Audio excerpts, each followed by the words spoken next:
আসসালামু আলাইকুম ভিউয়ার্স। আমার এই একটা বাগান আছে। এই বাগানের মধ্যে দেখতে পাচ্ছেন এখানে আপনার চারা রয়েছে। আপনার এটা হচ্ছে আপনার একটা লেবুর চারা। এই লেবুর চারাটা আপনার আমি অনেক দিন যাবত পরিচর্যা করতে পারি নাই, যার জন্য আপনার গাছটা দেখেন কেমন জানি ময়লা হয়ে গেছে, জুবজার হয়ে গেছে।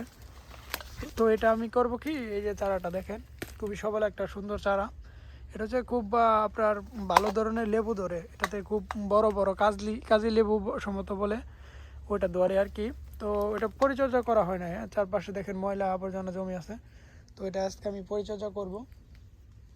এটা যখন আমি পরিষ্কার করে দেবো তখন এটাতে প্রচুর পরিমাণে দেখবে লেবু ধরবে আর কি। আর গাছটার নিচে গুঁড়াতে দেখেন অনেক ময়লা আবর্জনা জমি আছে, তো এগুলো আমাকে আস্তে আস্তে পরিষ্কার করে দিতে হবে যাতে কোনো রোগ জীবাণু না হয়। সুন্দরভাবে পরিচর্যা করলে এগুলোতে আপনার কিছুদিন পরে ফুল আসবে, ফুল থেকে তখন আপনার থুকায় থুকায় দেখবেন লেবু ধরে থাকবে।